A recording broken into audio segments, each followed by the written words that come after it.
дастгиркунии ғайриқонунии даъватшавандагон ҳастанд ки то охир мубориза мебаранд, бигзор бачаам хизмат кунад, гарчанде ки ҳуқуқҳояш поймол шудагӣ бошад. наметавонанд ба адолати судӣ расанд. дар ҳақиқат боварӣ намекунанд ки адолат ғалаба мекунад. ҳамин баррасиҳои судӣ ройгон аст ба роҳ монда шудааст ё ин ки дар ин ҷо ҳам маблағ мегиранд? ҳуқуқ ва озодиҳои ин даъватшавандагонро ҳимоя кунанд. ҳар як муроҷиат бояд баррасӣ карда шаванд. мо набояд масъулиятро ӯҳдадория ба дӯши худи шаҳрвандон, худи даъватшавандагон гузорем. хуш омадед ба дастархон.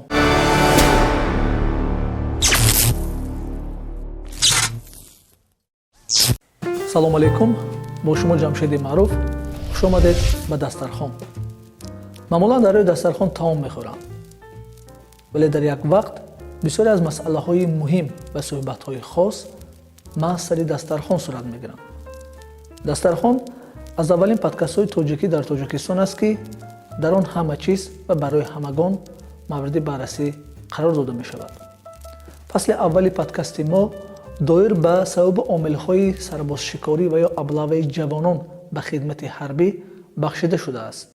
ин нашри подкасти мо дар бораи баррасии парвандаҳо вобаста ба ҳуқуқвайронкуниҳо нисбати даъватшавандагону сарбозон аст ки онро дар якҷоягӣ бо вакили дифоъ ё адвокат Дилшод Ҷӯраев дар подкасти дастархон ба баҳс мекашем.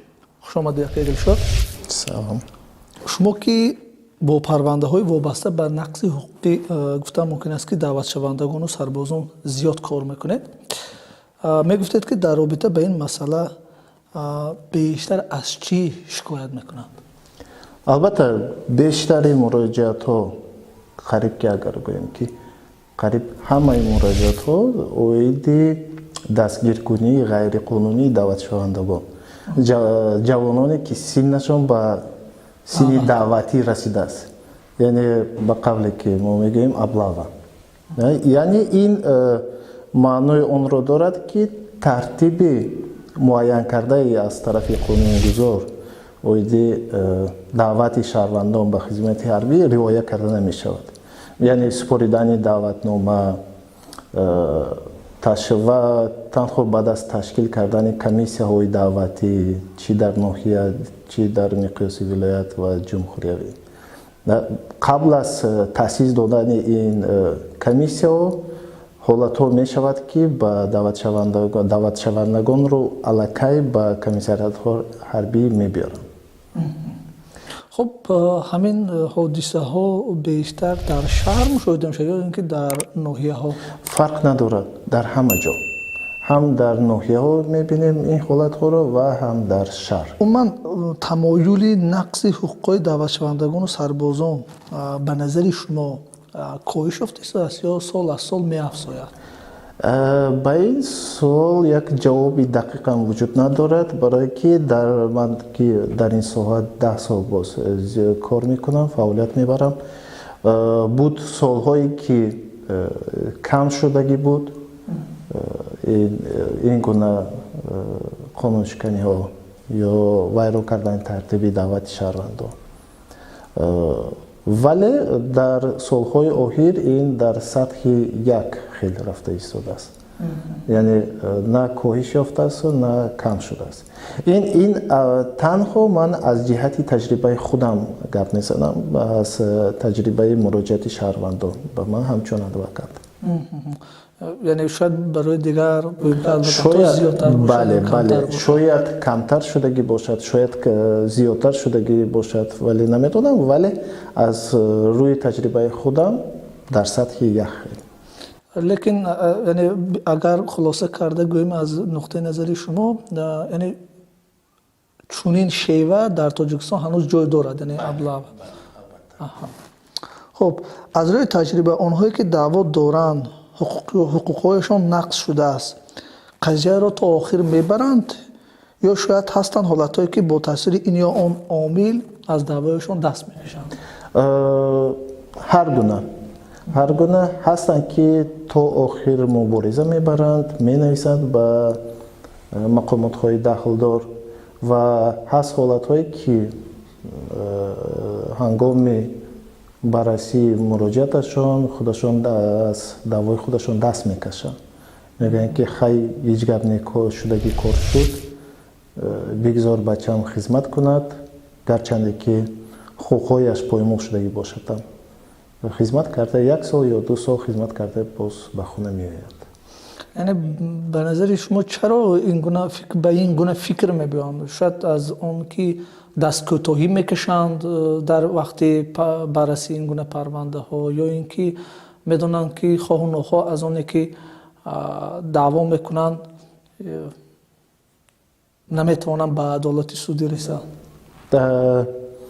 ин ҳам ҳолатҳои дақиқан гуфта наметавонем, барое ки баъзеашон ҳаста мешаванд аз мубориза бурдан, баъзеашон фикрашон тағйир меёбад ва баъзеашон дар ҳақиқат боварӣ намекунанд ки адолат ғалаба мекунад. дилшод, мегуфтед ки имрӯз онҳое ки вақте ки ҳуқуқшон дар самти гӯем ки поймол шудани ё сарбоз ё ки даъватшавандае ки ҳуқуқшон ки вақте ки поймол шуд, оё имрӯз адвокатҳо ба онҳо кӯмакҳои ёрии ҳуқуқӣ ройгон ҳам мерасонанд? яъне агар гӯем ки дар мисоли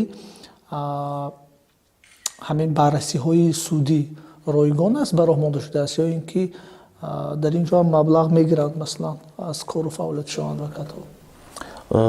албатта ягон кор бемузд намешавад ва вақте ки ба адвокатҳо муроҷиат мекунанд, онҳо тибқи шартномаи хизматрасонии ҳуқуқӣ маблағи худашона мегиранд. вале баъзе ташкилотҳое ки вобаста ба ҳуқуқи инсон кор мекунанд, дар баъзе ҳолатҳо онҳо кӯмаки ҳуқуқи бемузд мерасонанд ба даъватшавандагон. ба назари шумо имрӯз маърифати ҳуқуқи аҳолӣ ҷиҳати ҳифзи ҳуқуқҳои худ дар кадом сатҳ қарор дорад? медонед, ман дар ин бора як фикри худро дорам. вақте ки мегӯем ки маърифатнокии ҳуқуқи шаҳрвандон, дониши ҳуқуқи шаҳрвандон, инҷо вақте ки ин хел мегӯем, мо масъулиятро барои риояи ҳуқуқ ва озодии шаҳрвандонро ба дӯши худи шаҳрвандон мегузорем. мегӯем ки онҳо ҳуқуқашонро намедонанд ва бинобар ҳамин наметавонанд ҳуқуқи худашонро ҳимоя кунанд. вале ин тавр нест. ҳуқуқ ва озодиҳои шаҳрвандон бояд аз мақомотҳои дахлдор вобастагӣ дорад. яъне агар мо дар бораи даъват кунем, комиссариятҳои ҳарбӣ, комиссияҳои даъвати, онҳо ӯҳда доранд ҳуқуқ ва озодиҳои ин даъватшавандагонро ҳимоя кунанд. яъне ин вазифаи шахсони мансабдор аст, на ин ки вазифаи шаҳрвандон ки онҳо бояд аз ҳуқуқҳошон ҳимоя карда кунанд худашон. яъне на ҳама маслан одамон гӯем ки вобаста ба даъватшаванда ё ин ки умуман вобаста ба тамоми қонунгузорӣ ки дар Тоҷикистон аст, аз он бархӯрдор нестанд ва намешавад? албатта онҳо вазифадор ҳам нестанд ки ҳамаша донанд. барои ин адвокатҳо ҳастанд, барои ин шахсони мансабдори мақомотҳои дахлдор ҳастанд ки онҳо корашонро хуб медонанд. ин мо набояд масъулиятро, ӯҳдадория ба дӯши худи шаҳрвандон, худи даъватшавандагон гузорем. хуб, оё ҳамаи онҳое ки ҳуқуқҳояшон дар ин самт, яъне самте ки дар боло қайд кардем, нақс шудааст, барои барқарор кардани адолат ба мақомоти дахлдор муроҷиат ҳам мекунанд? албатта ба мақомотҳои ба прокуратураи ҳарбӣ, бештари муроҷиатҳо ба прокуратураи ҳарбӣ муроҷиат мекунанд. ин муроҷиатҳо то кадом андоза баррасӣ мешавад? албатта ҳар як тибқи қонунгузорӣ, ҳар як муроҷиат бояд баррасӣ карда шаванд ва дар таҷрибаи ман аризаи муроҷиате набуд ки баррасӣ карда нашуда бошад. яъне новобаста аз натиҷааш ман дар бораи худи ҷараёни баррасия дар назар дорам. ҳама аризаҳо, ҳама муроҷиатҳо баррасӣ карда мешаванд. агар дар бораи шаффофият ҳам пурсед, албатта шаффофият вақте ки муроҷиат мекунем ба ҳама маводҳои санҷишӣ, ба адвокат, ба муроҷиаткунанда дастрасӣ ҳаст. яъне ваё метавонанд аз ҳама маводҳо кати шинос шаванду нусхабардорӣ кунанд. Ин ҳамаш вуҷуд дорад, новобаста аз натиҷааш. хуб, дар бораи шаффофият гуфтед. Ман ҳам пурсида будам ки умуман ҳамин шаффофият дар ҳамун гӯем ки мақомоти судӣ, яъне агар гӯем ки парвандаҳое ки вобаста ба нақси ҳуқуқи даъватшавандагону сарбозон рух медиҳад, то куҷо дуруст ё ин ки шаффоф мавриди баррасӣ қарор мегирад? мо барои шаффофияташ чӣ хел бо кадом критериҳо гуфта метавонем ки ин мурофиа шаффоф гузашта истодааст ё на. мисол, вақте ки ҳама қоидаҳои протсессуалӣ риоя карда шавад, барои адвокатҳо ин маънои шаффофиятро дорад. ва аз рӯи муроҷиати мо, ману ҳамкорамон, мо ин шаффофиятро мебинем. бо қайд кардани ҳастам ки ман шаффофиятро бо натиҷа пайваст накарда истодам. натиҷааш, албатта натиҷааш дар бисёри аксари вақтҳо на он натиҷае ки мо интизор будем расидааст, вале ҷараёни баррасияш дар қариби ҳама ҳолатҳое ки ман доштам шаффоф буданд. яъне ин ду чизи гуногун ҳастанд. ҷараён вақте ки шаффоф, аммо натиҷа шояд ба гӯем ки ба фоидаи шумо не, ба фоидаи дигар нафар меанҷомад ё мақомоти маслан. албатта бештари вақтҳо ба ваколатдиҳандаи ман намешавад ин гуна парвандаҳо. яъне дар ин маврид шумо зид нестед ки гӯед ки масалан шаффоф нагузашт? албатта ин хел гуфта наметавонем, барои ин ки ҳама тартиби протсессуалӣ риоя карда мешавад. ин чи як дар иқтибос гуфта метавонем ки дар баъзе ҳолатҳо ягон меъёри протсессуалӣ риоя карда намешавад, вале ман дар умум ҳарф мезанам. агар ҳар якта маводро алоҳидагӣ бинем, дар баъзе ҳолатош ҳаст ки тартиби протсессуалӣ ё ягон меъёри қонунгузории протсессуалӣ риоя карда нашудааст.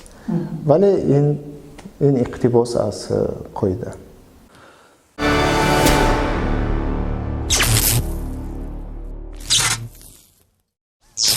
азиз, инҷо мо ба қисмати аввали мавзӯи баррасии парвандаҳо вобаста ба ҳуқуқвайронкуниҳо нисбати даъватшавандагону сарбозонро ба охир расонидем.